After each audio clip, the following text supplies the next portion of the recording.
sa dami ng tao, so sa buong mundo, bilyon na ang tao, di ba? Bilyon. Hindi ko alam kung trillion pa sa buong mundo.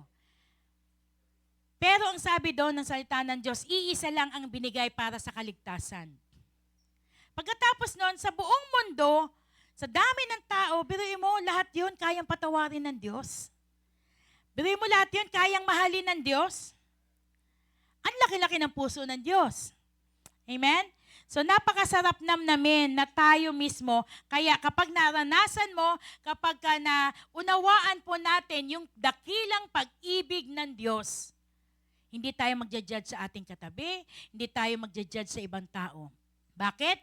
Ang kasi ang sasabihin natin buti na lang pinatawad ako ni Lord sa kasalanan ko. Buti na lang pinatawad ako ni Lord sa mga kakulangan ko, kamalian ko. Mas the more na mamahalin mo si Lord, mas the more na, kumbaga, the more na makikilala mo, makikita mo yung pagmamahal sa'yo ng Diyos na pinatawad ka. Pero mo ilang beses, sabi na, dati sa tinuro ko, ilang beses natin patatawarin ang isang tao? 70 times 7, so 490. Pag sinabing 77 times, biruin mo 49. Either 49 or 490, either of the two, sabi doon, per day. Grabe. Kaya wala tayong karapatan na magalit. Kaya tayo walang karapatan na hindi magpatawad. Kasi nung tinanong ng alagad ni Peter ang Panginoon, Lord, ilang beses ko ba patatawarin yung aking kapatid? So sabi ng Panginoon, ito, ganito. So ibig sabihin, ano ang pinapahayag sa atin ng Panginoon? Ibig sabihin, dapat tinitingnan natin ang isang tao katulad ng pagtingin ng Diyos sa atin. Sabi nga doon sa panalangin, Our Father who art in heaven, hallowed be thy name, thy kingdom come, thy will be done on earth as it is in heaven. Give us this day our daily bread. Forgive our sins as we forgive others, those who sins against us. So sabi doon, yun ang sabi ng pattern na binigay ng Panginoon, na kung saan, sabi ng Panginoon, ito yung magiging gabay natin.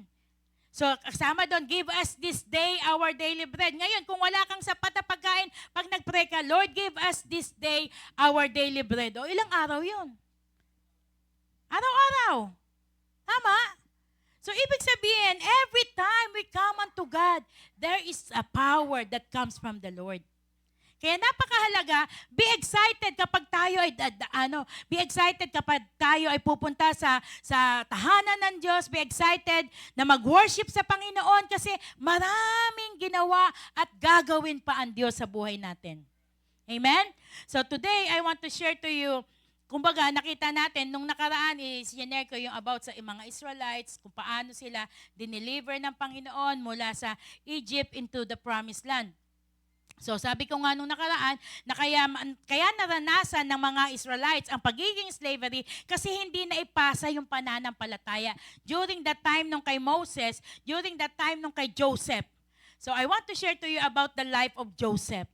So paano natin makikita yung mga bagay-bagay na napakahalaga in the Old Testament times, nakikita natin kung paano ang mga alagad ng Diyos na encounter nila ang Panginoon, kung paano sila ay nakakarinig ng instructions mula sa Panginoon. The same thing with us. Sino rito yung nakakaranas, nagkaroon ng panaginip, tapos nagkaroon ng kaganapan? Sino rito yung nakakaranas na kung saan may pinagpe-pray ka, biglang may pinakita ang Diyos? Tapos sabihin mo, Lord, anong ibig sabihin ito? Ako naranasan ko one time. Habang nagpe-pray ako, nakapikit ako, tapos nakita ko yung sarili ko na nagpe-preach. Ang dami-daming tao. Hindi pa ako nun nagpe-preach. Hindi pa ako nun, kumbaga, hindi pa ako very boldly na nagpe-preach sa, dito, hindi pa ako nagpe-preach sa ibang lugar. Kumbaga, hindi nagpe-pray ko, sabi ko, Lord, saang lugar to? Bakit ang daming tao? Siguro mga 300 to 500, 300, 400, ganun. Basta, ang dami, hindi ko mabilang. Tapos sabi ko, Lord, saan to? Basta yun lang, parang sine lang, nag-flash lang na ganun. Hindi ko na inintindi. And then, after 3 years or 4 years, nagkaroon ng invitation. Ng invitation sa akin mula sa Cebu. Sabi ko, bakit ako mai-invite? Samantalang sabi ko, nandito, bawa ito si Pastor, parang shadow lang ako ni Pastor. Laging back up lang ako ni Pastor. Kumbaga, nakaano lang ako kay Pastor. Tapos noon, sabi sa kanya, Pastor Jane, we are inviting you for a conference. Conference pa? Ano yan? Ano yan? Sabi niya, hindi, ganito lang po, no. Ito, puro mga kababaihan, puro mga okay, kasi nagwawaw na ako eh. So sabi ko, okay, sige, ganyan. And then, afterwards, nung nandun na kami sa Cebu, di sabi niya ganon. Tapos nakita ko may tarp, ang laki-laki. Nakita ko yung mukha ko, tapos sabi ko, hala. Tapos pinaalala sa akin ng Panginoon yung vision. Tapos sabi ko, Lord, ito na ba yun? Ito na ba yung vision na yun na pinakita mo? Ito na. Pagkatapos nun, hindi pa ako nakakapasok sa loob. So, hindi ko alam yung venue. First time namin doon. Pagpasok ko sa loob, nagulat ako. Ganun. Ang dami ng tao. Nasa 400 to 500. So, parang nanginginig tuloy ang tuhod ko. Sabi ko, Lord, hindi ko kaya ito. Sabi ko, Pastor, palit na lang tayo. Sabi ni Pastor, sa iba ako, hindi ako dyan. Puro mga babae, sige na, hindi ko kaya dito. Sabi niya, kaya mo yan. Sabi ko, pag-pray mo, hindi, nanginginig ako. Ang katapos nun, ayun na. Nung tumayo na ako, sabi ko, bago ako tumayo, sabi ko, Lord, hindi ko to kaya, bahala ka. Ikaw magbukas ng bibig ko, ikaw maglagay sa isip ko, lahat, Lord, hindi ko kaya to, Lord, hindi ko kaya. Kasi, sino rito ang gusto magsalita sa mga ganong dami ng tao? Sige nga, Brother Joel. Si Brother Joel, naranasan niya 3,000 na katao dun sa Korea. Nagulat na lang kami na nagsalita siya. Pero on the spot yun. Pero sa akin, yung mahabang siguro mga 2 times o 3 times ako magsasalita doon sa buong maghapon na yun. Parang hindi ko kaya. Pero God is so good, sabi ng Lord, ito na yung pinakita ko sa iyo. So, ibig sabihin, there are visions, there are dreams, na kung saan hindi mo alam kung ano yung paggagamitan, ano yung gagawin ni Lord. Amen? Nung nagkaroon ng prophecy kay Brother Joel na, God will give you a business. Tinanong ni Pastor kay Brother Joel, ano yung iniisip mong business? Sabi niya, Pastor, wala kasi driver lang ako eh. Pero sabi ng Panginoon, God will give you a business. And after 2 years, 3 years, true enough, binigyan siya ng Panginoon ng business. The same thing with us. Merong mga bagay-bagay tayong panaginip na hindi natin alam. May mga visions tayong nakikita na hindi natin alam. Pero put your faith in the Lord. Amen? Put your trust in the Lord. Because in the future, God will show it unto you and at the same time, God will fulfill it. Siya ang nagbigay, siya yung magpupulfill.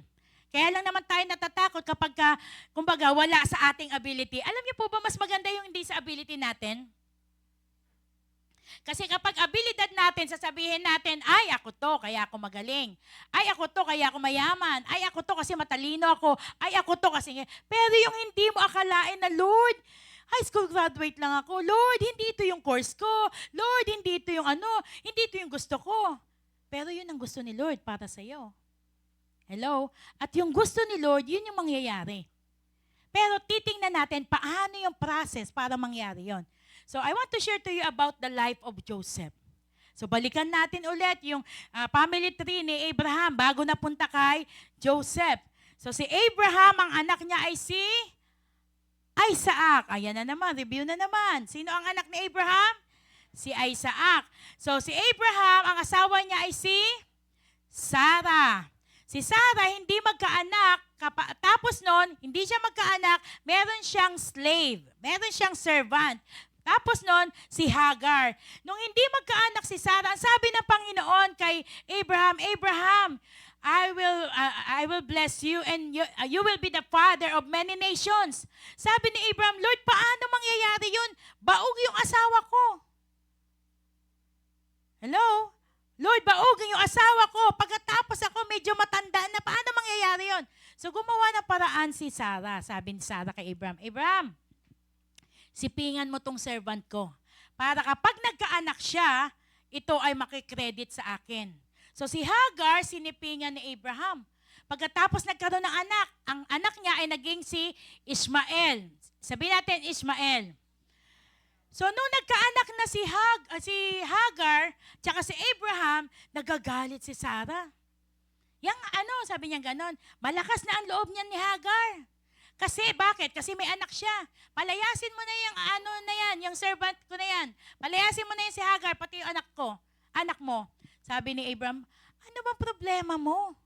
Ikaw ang nagbigay niyan sa akin. Pagkatapos, Nagagalit ka. Sabi ni Abraham, sige, ikaw naman ang may kapangyarihan sa kanya. Ikaw, servant mo yan. Sige, ikaw magpalayas.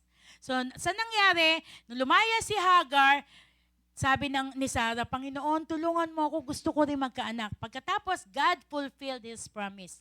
Nung 99 years old na, nabuntis siya. Pagkatapos, nagkaanak siya. Yun ay si Isaac.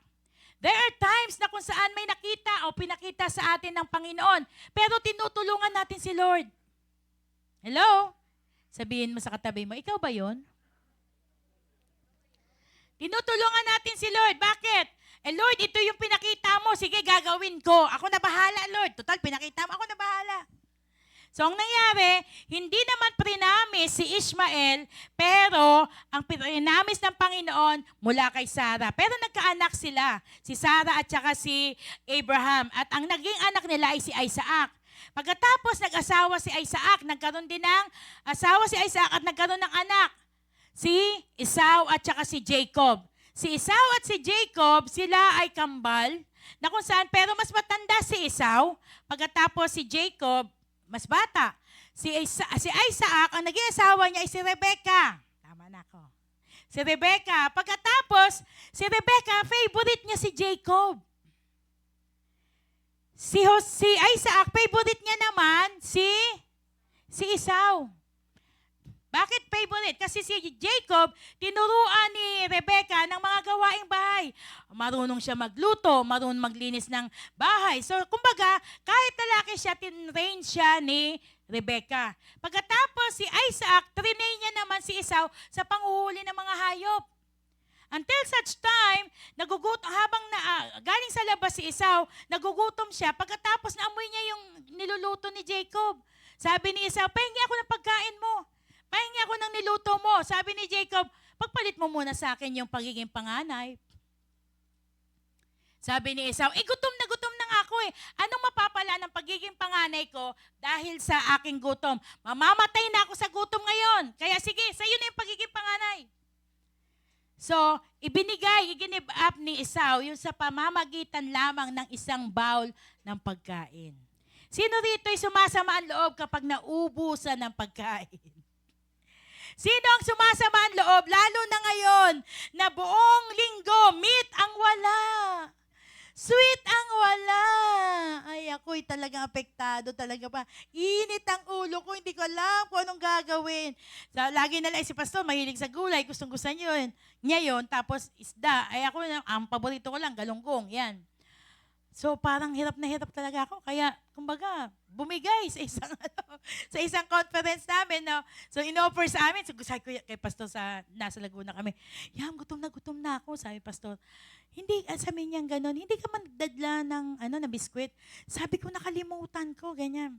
Tapos, ang in-offer, McDo, chicken, fried chicken. Sabi ko, Yam, paano yan? Ang layo nung lugar na. Sabi ko, wala akong makuha ng pagkain. Sabi, Pastor, wala tayong magagawa. Di kayo. Sabi ko, sa isip ko, ay, sarap din. Pero hindi ako nakain ng mga ganon, yun sa Jollibee, McDo na fried chicken. Hindi ako, parang mas gusto ko yung lutong bahay. So, but anyway, parang ang sarap. Tingnan mo, pag bawal, masarap. Kumbaga, inano natin na walang meat. So, kumbaga, doon, dahil sa pamamagitan ng pinagpalit ni Esau yung kanyang pagiging panganay. Tapos ang nangyari, yung blessing na para sa kanya, napunta kay Jacob. Tapos si Jacob nag-asawa. Nung si Jacob na nag-asawa, kaya pala si Jacob, nung nagalit si Esau, dahil yung blessings, di ba, pinagpalit ni Esau yung kanyang pagiging panganay. And then one time, si Isaac, matanda na, malabo na yung mata. Pagkatapos sabi niya kay Esau, manghuli ka ng tupaw. Basta may inutusan siya na manghuli ng isang hayop. Pagkatapos iluto mo. Pag naluto na, sabi niya gano'n, pakainin mo ako. Pagkatapos ko kumain, ibibigay ko sa iyo yung blessing. So narinig ni Rebecca yung sinasabi ni Isaac. So sabi niya gano'n kay Jacob, halika, kumuha ka dun sa alaga nating hayop. Pagkatapos, katayin mo, pagkatapos, iluto mo, ganyan-ganyan. So sa madaling salita, naluto ni Jacob yung pagkain. Pagkatapos, sabi ni Jacob, ito na po, Ama, yung pagkain na hinihingi nyo. Sabi ni Isaac, Ang bilis mo naman, sabi ni Jacob, sinamahan po ako ng Panginoon. Dito mo, nagsinungaling siya, no? Tapos ginamit niya si Lord.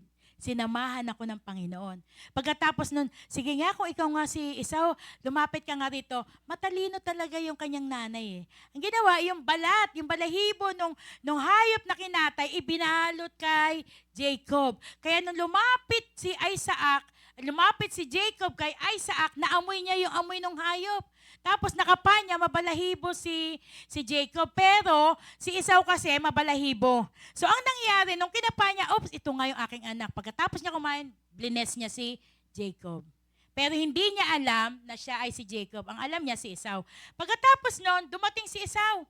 Nung dumating si Esau, ito na po ama ang iyong pagkain na nire-request. Sabing gano'n ni Isaac, kumain na ako. Ha? Bakit kayo kumain? Di ba binigyan mo na ako? Tapos ito na nalaman ni Esau na si Jacob, dinaya niya ang kanyang kapatid. Pagkatapos noon, sabi ni Rebecca, tumakas ka na. Pumunta ka sa aking kapatid na si Laban kasi papatayin ka ni Esau. Pero nagkaroon ng kaganapan yung pagiging panganay niya, yung blessing niya, dahil din kay Esau na pinagpalit doon sa isang tasang pagkain. And then, pagkatapos nun, nandun na siya kay Laban. Nakita ni Jacob si Rachel. Sabi niya, ay, ang ganda ni Rachel. Si Rachel. Ang ganda ni Rachel. Okay. So, pagkatapos, sabing gano'n ni Jacob kay Laban, gusto ko po si Rachel. Sabing gano'n ni Laban, sige, for 7 years, magtrabaho ka sa akin. So, dahil inspired si Jacob, napakaigli lang sa kanya ng 7 years. So, pinagtrabaho niya, pagkatapos sabi niya, tapos na yung 7 years ko, eto na, gusto ko nang sipingan o gusto ko nang maging asawa si Rachel. So, sabi niya, sige, sabi ni Laban, sige, pumunta ka na sa kwarto. Andun na yung aking anak. Pagkatapos, sinipingan niya, pero nadaya siya. Sino ang nandun? Si Leah. Eto na yung family tree ni Jacob. Di ba? Ang haba na introduction ko. Okay. Si Jacob, eto na. Ang unang sinipingan niya si Leah. Nagkaroon siya ng anak, for 7 years, nagkaroon siya ng anak si Ruben, si Simeon, si Levi, si Judah, si Issachar, at saka si Zebulon. Puro lalaki lang nandyan. Pero may isang babae yon, si Dina. And then, balik tayo doon. Pagkatapos noon, after 7 years, sabi, nagtrabaho ulit si Jacob para kay Rachel. So, naging asawa niya si Rachel. Tapos, nung sinipingan niya si Rachel, baog si Rachel. Sabi natin, baog. So, baog si Rachel, walang kakayanan na magbuntis. Pagkatapos, naiinggit siya sa kanyang kapatid, ang dami na ng anak. Pagkatapos, ginawa niya, si Bilha. Si Bilha ay servant ni Rachel. Okay. Pagkatapos sabi ni Rachel, Jacob, sipingan mo to si Bilha para magkaroon ako ng anak. So, ang nangyari, sinipingan niya si Bilha, nagkaroon sila ng anak, si Dan. Si Dan. Pagkatapos, nakita ni Leah, yung kanyang servant, nagkaanak. Ginawa naman ni Leah, eto si Zilpah. Sipingan mo rin, di ba? Yung, hindi malaman siguro ni Jacob, sino ba talagang ako rito? Di ba? Sipingan mo rin to. Pagkatapos, nagkaroon ng anak si Gad. Tapos, sinipingan ulit si Bilha, nagkaroon ng anak si Naphtali, sinipingan ulit si Zilpah. Until such time, sabi na ni Rachel, Lord, hindi ko na kaya to. Nagsiselos na ako sa aking servant, nagsiselos na ako sa aking ate. Hindi mo ba ako kayang bigyan, Panginoon, ng anak? And then afterwards, nagkaroon na ng anak sila. Binigyan ng Panginoon ng anak si Rachel at ang naging anak ay si Joseph. Sabi natin, Joseph. Si Joseph. Pagkatapos noon, nagkaroon din sila ng isa pang anak, si Benjamin. Pansinin ninyo sa picture, sino ang may pinakamagandang robe? Si Joseph. Okay. In Genesis chapter 37, ito na. This is the life of Joseph. So 2025, we are declaring year of elevation, di ba? Year of divine elevation. So kung minsan sabihin natin, Lord, gusto ko maranasan yung divine elevation mo. Kung minsan sabihin natin, yung 2024 nga, hindi ko pa nararanasan yung entering into God's rest. Lord, sana naman, baka naman. Maranasan ko 2025 year of divine elevation. But you know what? There are many things we need to do and we need to change. Sabihin natin, change. Hindi natin makikita ang isang bagay na maganda kapag hindi natin binago yung ating paningin. Hindi natin makikita ang isang bagay na productive pag hindi natin tiningnan in the perspective na kung saan productive itong area na to. So napakahalaga na baguhin natin ang ating isipan, baguhin natin ang ating sinasabi, and at the same time, let us have a goal. Sabi natin goal. Di ba every year, ginagawa sa atin ni Pastor, 21 days of prayer and fasting. So, sino na po? Last day na ngayon. So nung kumain kami, pumunta kami sa ospital, kumain kami sa doon sa may, sa may kantin. Eh, sabi ko, di kain kami doon sa kantin ni Ate Janet. Tapos sabi ko, ang sarap naman ito. Eh, ang kinain ko, anong kinain ko? Pakbet. Si Pastor, ginataang langka. Ang sarap din. Tapos lahat ng luto nila, ang sarap. Tapos si Gina ang in-order lechon paksiw. Mas masarap. Tapos sabi ko, Gina, masarap. Sabi niya, Ti, ang sarap. Parang ganito, ganyan sa PFRB. Ano nga yun? Sabi, Bangs, parang ganun, Ti. Talaga, sabi ko, pa-take out naman. Eh, take out ako.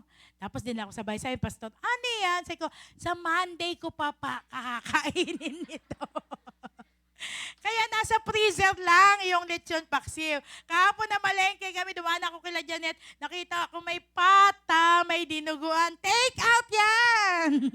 Sa Monday ko kakainin yan. But anyway, di ba? Kumbaga, nasa sidetrack. Pero ayun ang kagandahan na kung saan, God is not condemning us. Sabihin natin, God is not condemning me. Buti na lang. Tapos tiyan may katabi mo, ikaw yung nagko-condemn sa akin. Diba? So today I want to share to you about the life of Joseph. Many people want the life of Joseph. Gustong-gusto ng mga tao yung naging resulta ng buhay ni Joseph. Ano ba yung buhay ni Joseph? Si Joseph, ang nangyari sa kanya, siya ang naging ruler ng Egypt, ng buong Egypt. Siya yung naging pinakamakapangyarihan sa Egypt. Pero nagsimula siya sa Hebrew bilang isang, kumbaga sa Israel siya nagmula. Pero kumbaga walang karapatan sa Egypt yung mga taga-ibang lugar to rule.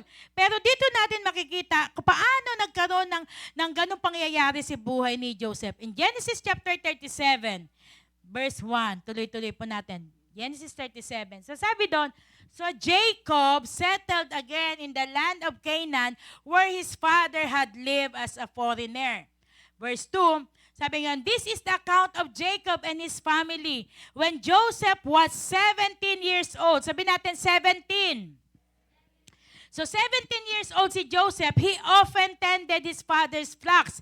He worked for his half-brothers. So yung mga nagtatrabaho siya kasama yung kanyang mga half-brothers. And then the sons of his father's wives, Bilhah and Zilpah, but Joseph reported to his father some of the bad things his brothers were doing. So taga-report si Joseph ng mga pinaggagawa ng kanyang mga kapatid. In verse 3, and sabi doon, Jacob loved Joseph more than any of his other children because Joseph had been born to him in his old age. Sabi natin, old age.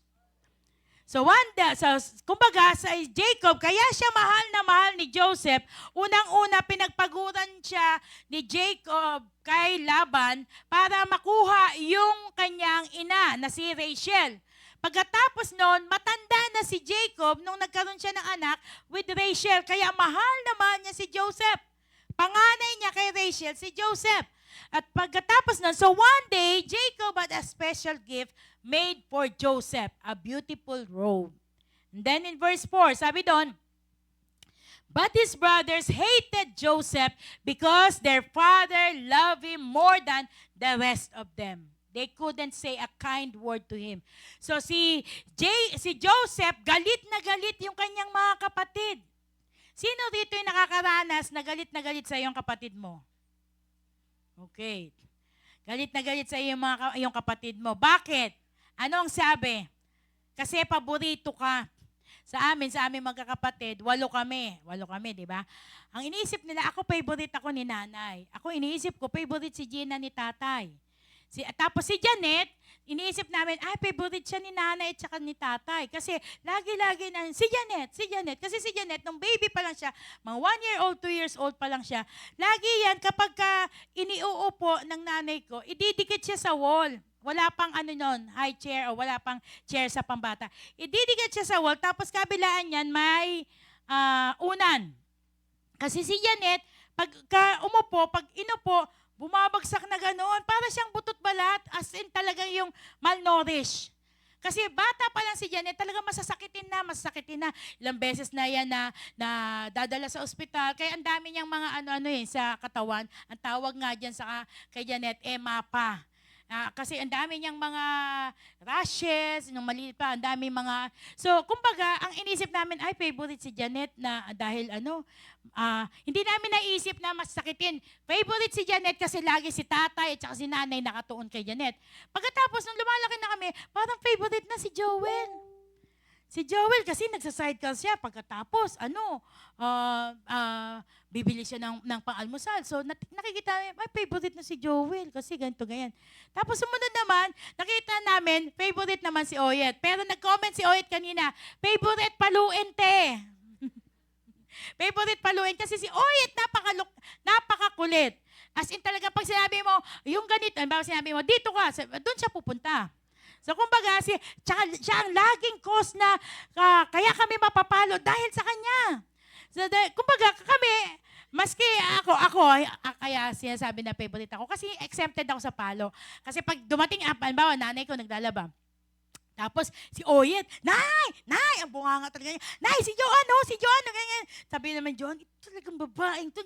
Mag-ayan na naman. Is ang pinaka number 1 na ayaw ng nanay ko, yung mag-aaway kami magkakapatid. Yun, pagkat narinig niya may nag-aaway na, kukuha na yun ng palo-palo. Pagkatapos, dapa. Di yun, ang sama ng tingin namin kay Oyet. Pero ako, hindi. Bakit? Kasi ako, nakita ko pa lang si palo, dapa. Matay na akong ganyan. So, exempted. May maganda rin palang result Reason no? But no.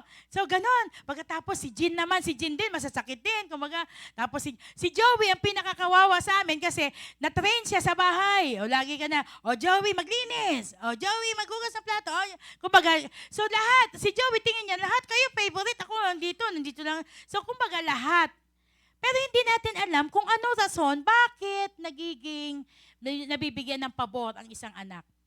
So dito, hindi nakita ng mga kapatid ni Joseph ang rason bakit paborito si Joseph. And then, afterwards, nakita nila na ito na.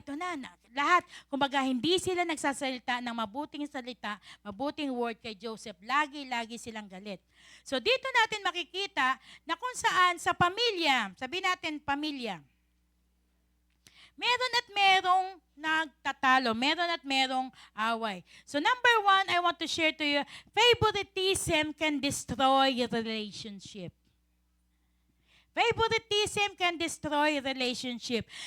Nasisira ang relationship ng isang pamilya kapag may favorite. Pero dapat makita rin natin ang rason. Bakit?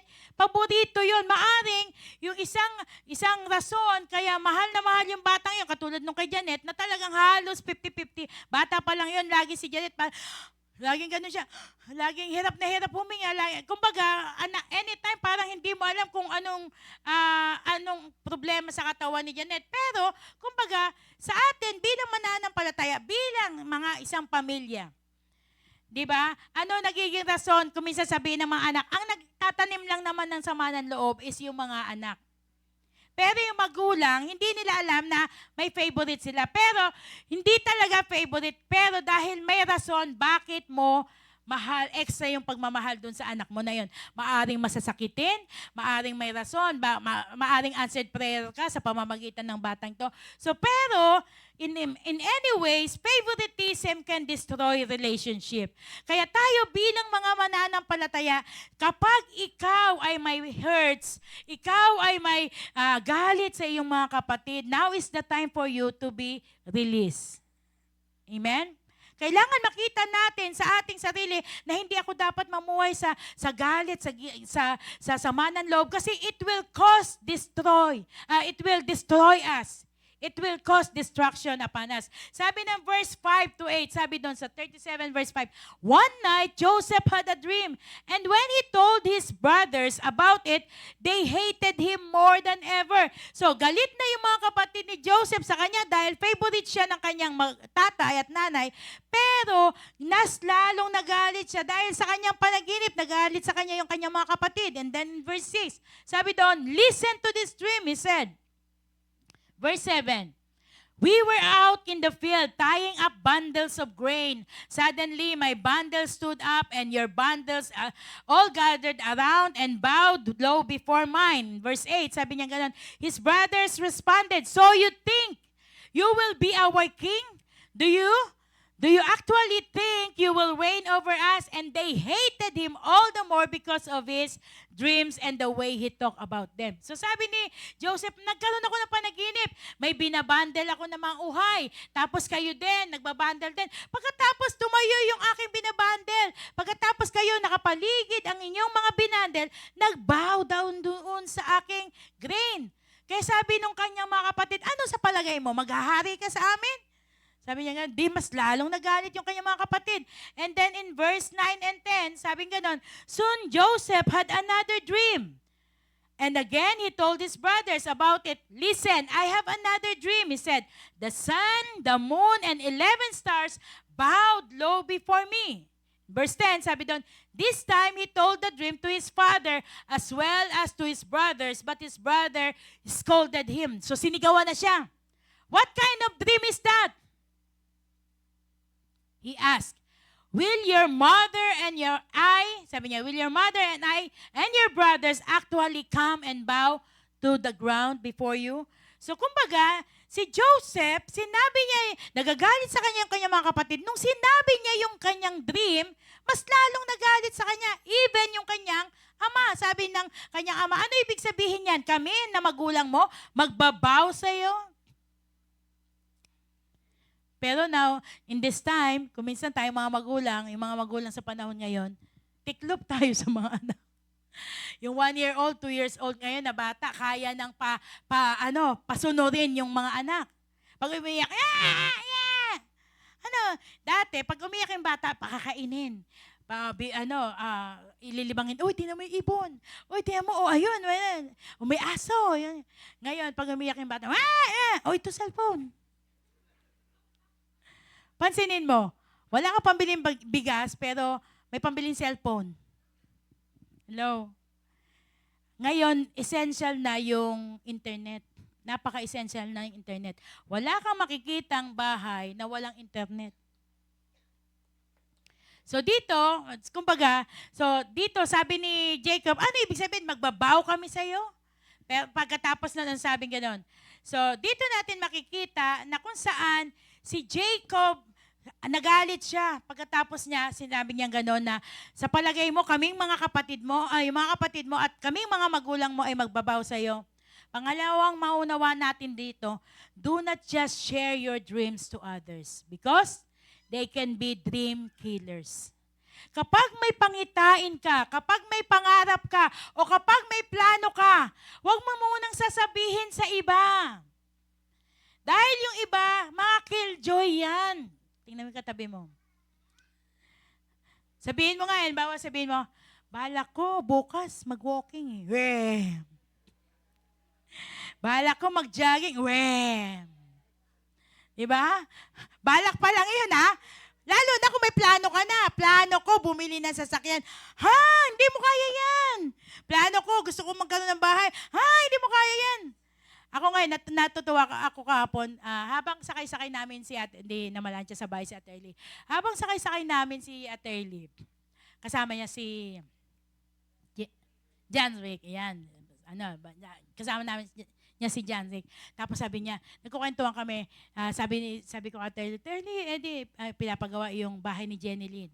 Pagkatapos sabi niya gano'n, sabi ni John Rick, ma, ako paglaki ko, papagawa ko ng bahay na malaki. Sabi ni Ate Arlene. Sabi niya, maganda, malaki, ganyan. Sabi natin, kung buhay pa ako, ito naman, pinaano ka agad. Sabi ko, hayaan mo muna siya mga. Tapos sabi niya, ma, sinong titira sa bahay mo? Ay, si Mama Le, sino yun? Si Papa, si Gerald. O, pagkatapos sa niya, tapos ay, paano si Jenny Lynn? Si Mama Jen hindi na titira doon siya kasi Daddy Gary. Bakit? May bahay na sila eh. So, tingnan mo, bata yan, pero may dreams. Di ba? Bata yan, pero may pangarap. Pero pagka ikaw, katulad niya, sinabi niya, kukontra ka agad. Kasi ano ibig sabihin?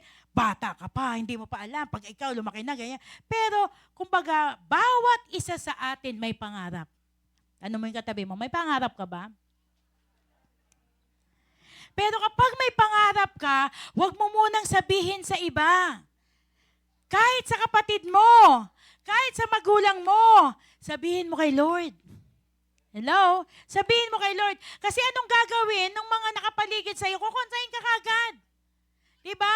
Susuplahin, papatayin yung pangarap mo na yon para hindi mo ma-fulfill yung pangarap na yon. Kaya ang sabi doon, sabi doon sa verse 18. Talon tayo sa verse 18. 18 to 20. So when Joseph's brother saw his coming, eto na. So nagkaroon ng pangarap si Joseph, panaginip si Joseph, sinabi niya, so nagalit yung kanyang magulang tsaka mga kapatid. Pagkatapos one time, inutusan ni Jacob si Joseph, puntahan yung kanyang mga kapatid. Pagkatapos ito na, sabi ganun, when Joseph's brother saw him coming, they recognized him in the distance.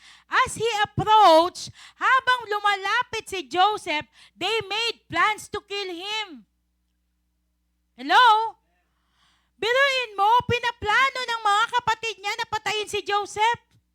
At anong sabi nila? Verse 19, here comes the dreamer, they said. Verse 20, sabi niya, come on, let's kill him and throw him into one of these cisterns. We can tell our father, a wild animal has eaten him. Then, we'll see what becomes of his dreams. So kapag pinatay na natin si Joseph, tingnan natin kung ano meron, anong mangyayari sa kanyang panaginip. One thing is sure, kapag yung panaginipan o yung vision o yung dreams o yung desire mo ay galing sa Panginoon, kahit anong gawin ng nakapaligid sa'yo, hindi yan mangyayari because greater is He, 1 John 4:4, greater is He that is in us than he that is in the world. Kaya sa atin bilang mananampalataya, makita natin na kung saan meron at meron tayong bashers. Number 1 na yung katabi mo. Lalo na kung mag-asawa kayo. Hello? Lalo na kung mag-asawa kayo. Kasi kapag may plano ka, lagi-lagi sabihin ganun, ito, bala ko, ganito ba? Wag na. Wag na. Huwag na yan. Sabi, hindi mo kaya yan. Gusto ko ng ganito, gusto ko manang bahay. Alam nyo, may bayad ba ang pangarap? Wala. Walang bayad ang pangarap, pero may effort ang pangarap. Ano ang effort ng pangarap?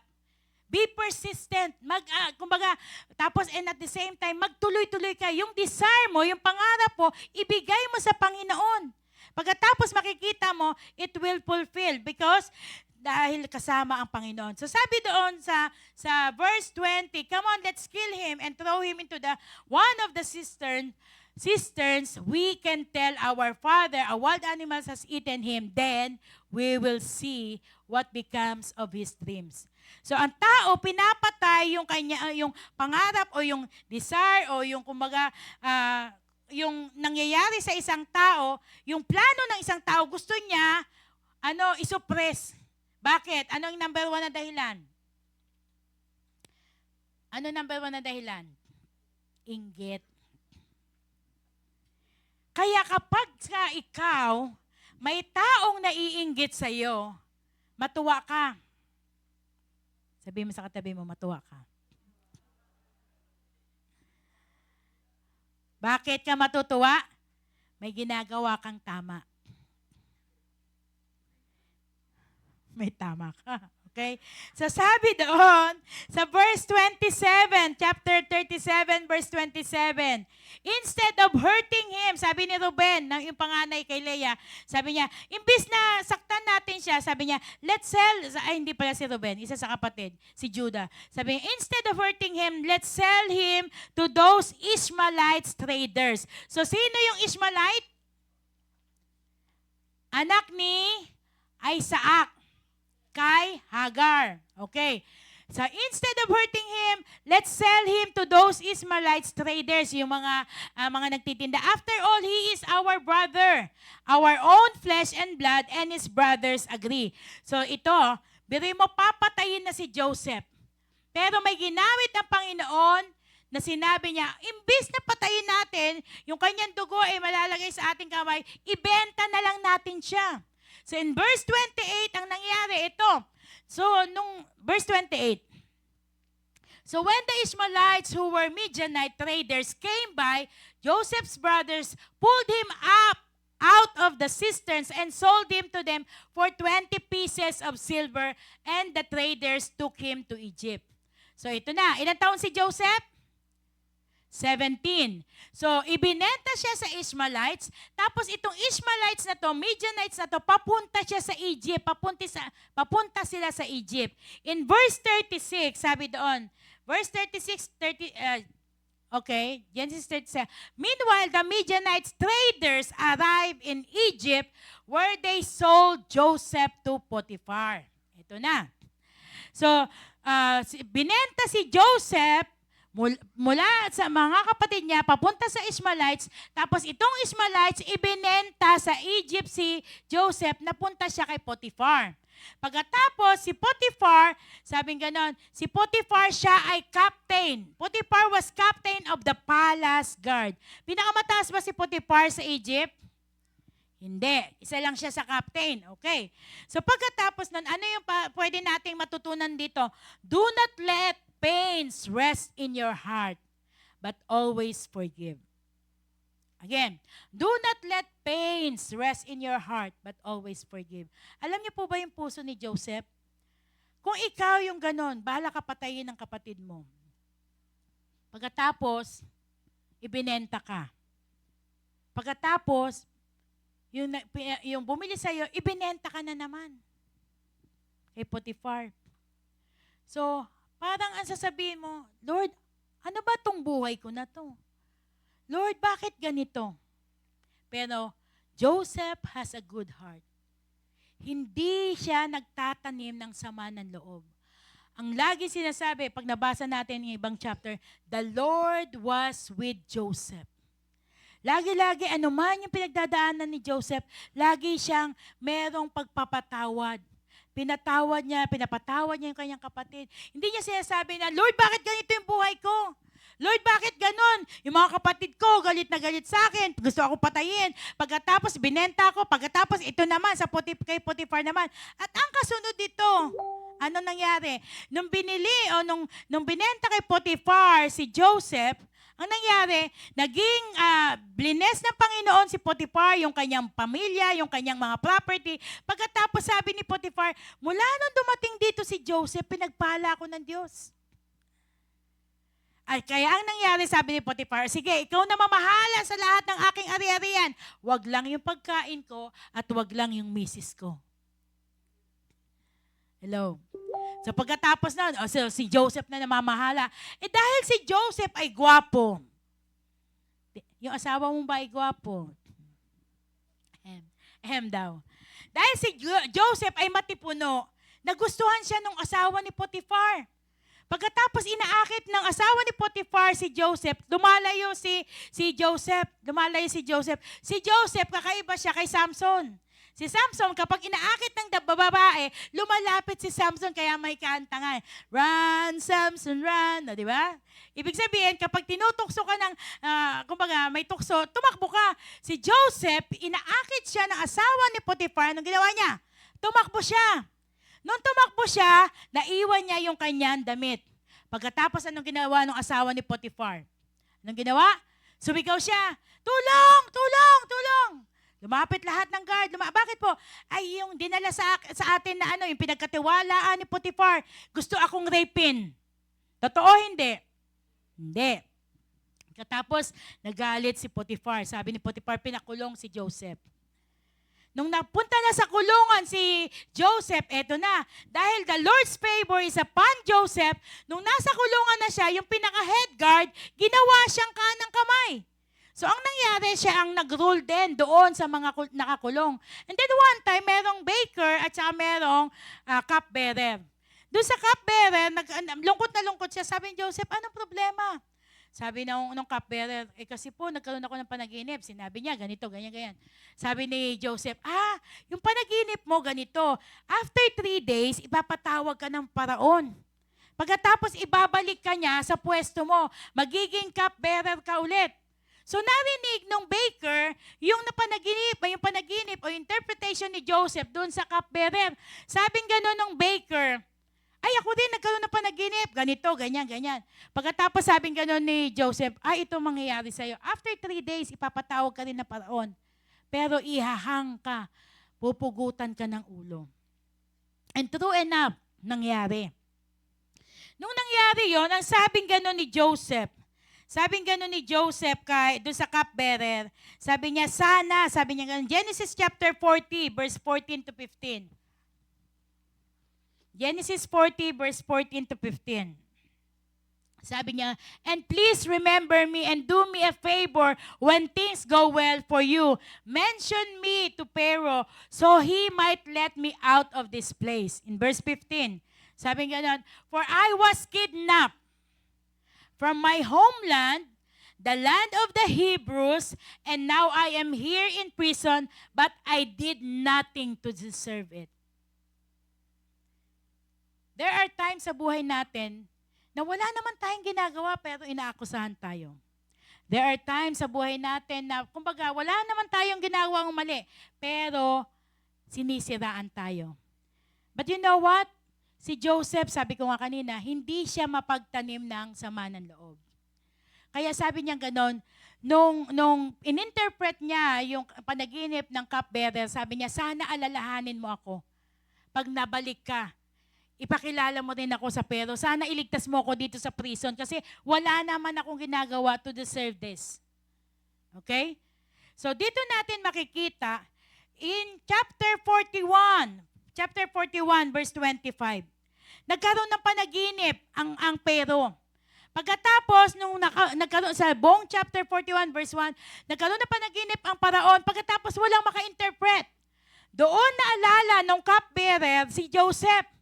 And then sabi niya ganon, ay naalala ko haring paraon, naalala ko meron nag-interpret ng panaginip ko. Tapos ito nga po, ganon ang nangyari. Kaya sabi niya ganon, andun po siya sa prison. So pinatawag si Joseph mula sa prison, and then ito yung sinabi ni Joseph. Sinabi ng paraon yung panaginip, pagkatapos ito yung interpretation ni Joseph. Sabi nga, Joseph responded, both of Pharaoh's dreams mean the same thing. God is telling Pharaoh in advance what he is about to do. In verse 26, sabi doon, the 7 healthy cows and the 7 healthy heads of grain both represent 7 years of prosperity. In verse 27, sabi ganon, the 7 thin scrawny cows that came up later and the 7 thin heads of grain withered by the east wind represent 7 years of famine. So sabi ni Joseph, ito po ang mangyayari in advance, pinapakita sa inyo ng Diyos. Magkakaroon ng 7 years ng abundance. And then after 7 years, magkakaroon ng famine.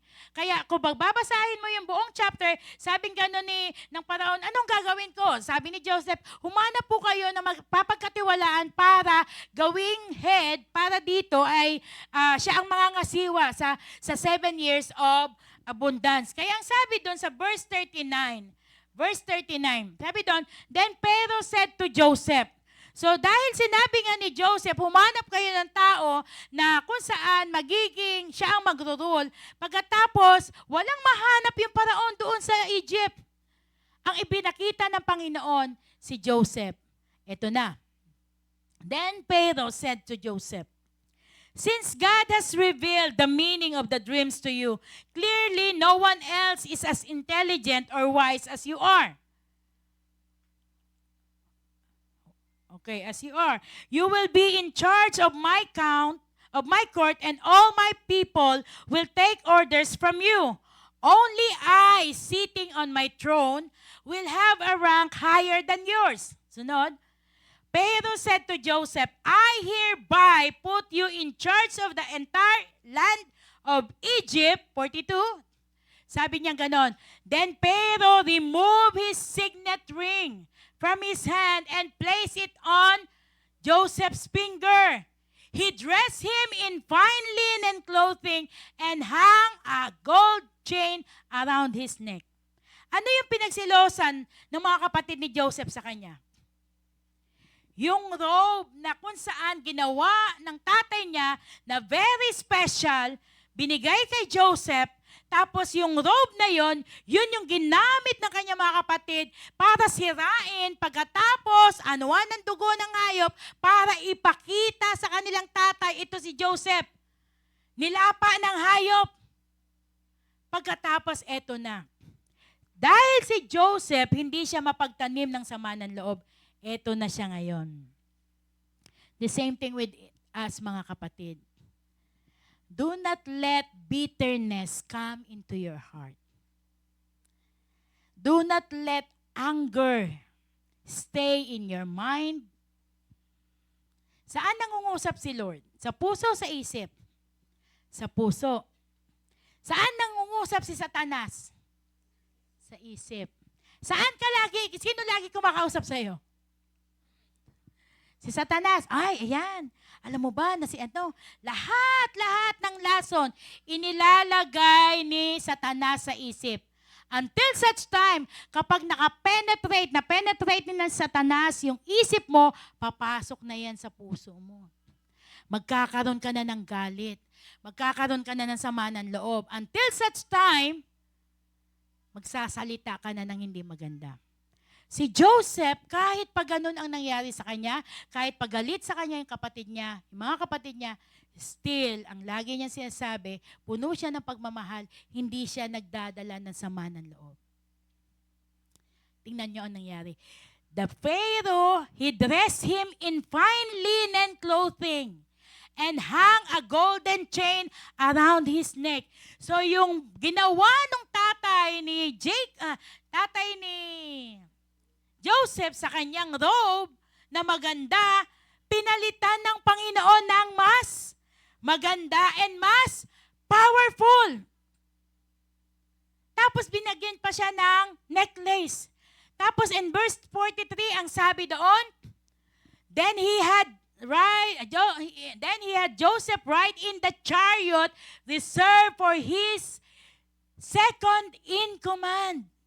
Inilagay si Joseph sa isang chariot, tapos habang tumatakbo yung chariot niyon, pinapakilala siya. Sabing ganon, and wherever Joseph went, the command was shouted, kneel down! So Pharaoh put Joseph in charge of all Egypt.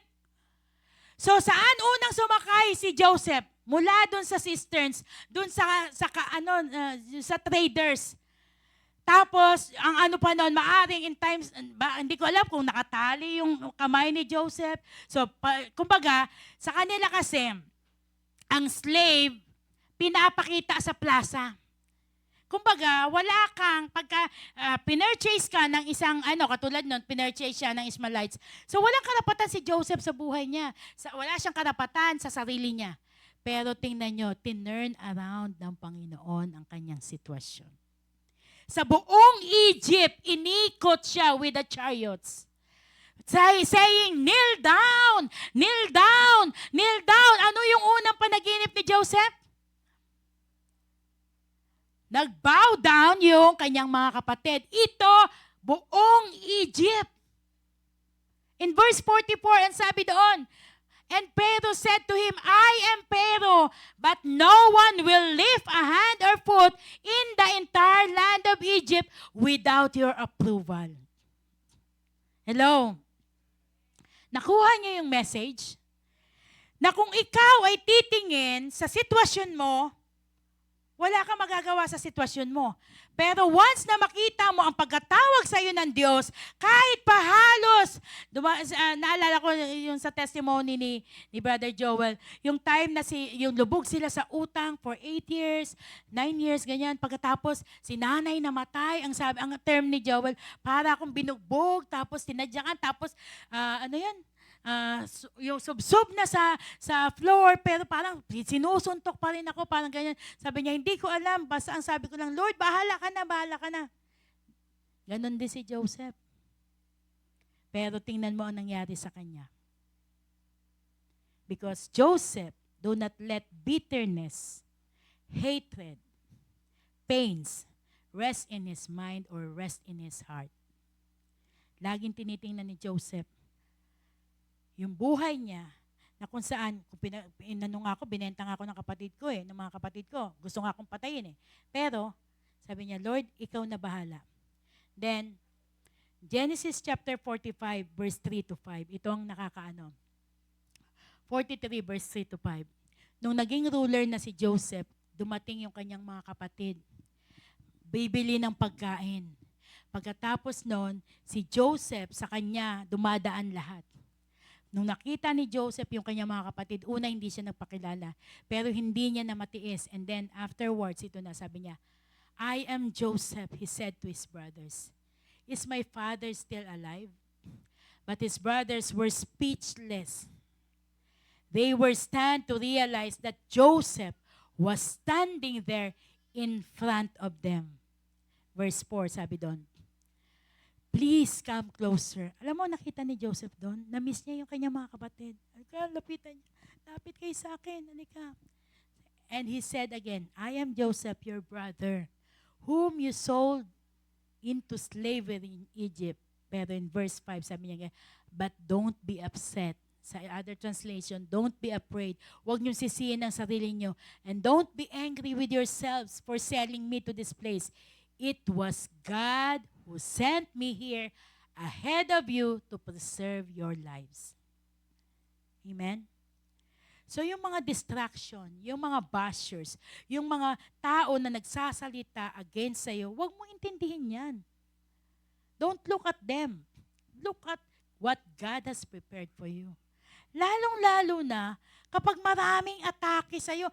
Ano ba yan? Kung kailan sabi ko, 2025 na, gusto ko na, hindi na ako liliban sa pag-church. Lord, gusto ko mag-serve sa'yo.